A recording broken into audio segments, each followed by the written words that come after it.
So today we'll be installing various themes in Jupyter Lab and Jupyter Notebook. Okay, so open up Jupyter Lab and click on this third icon from the left and click on Extension Manager. Enable it.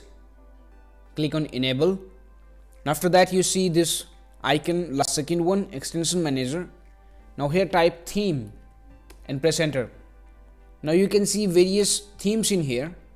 So just click on one of them to install it. But here you can see that it is saying us to install Nodejs. Okay, so there are two ways to install Nodejs. Either you can use Conda to install it, or you can just directly go to the Nodejs website and install it. So here's the Nodejs website. You can download your OS specific package from here and install it.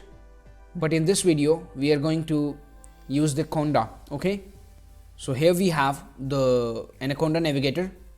Just click on environments and here just click on this play button and click on open terminal. And now you will be having one more terminal with the base in front.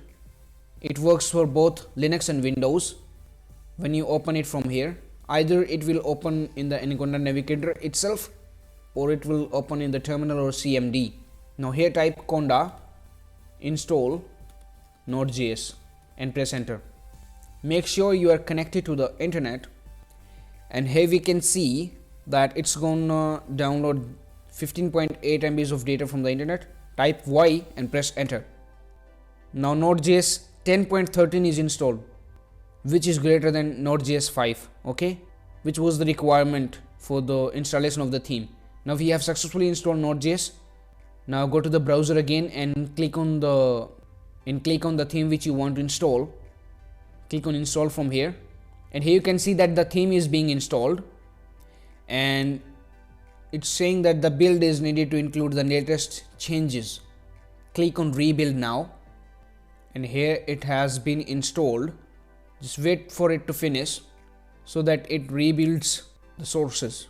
And here you can see that the build successfully completed, so we have to just reload the page. Click on reload.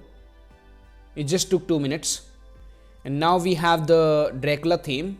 To enable the theme, just click on settings and click on Jupyter theme, the first option, and here choose Dracula theme. And here you can see that the theme has been successfully implied on the Jupyter Lab, right? So this way you can install any number of themes. Just search theme here. You get a lot of themes here. Just install them. That's it. Thank you for watching. Now it's time to discover more. Simply click on the screen to subscribe to our channel and watch another video to discover more.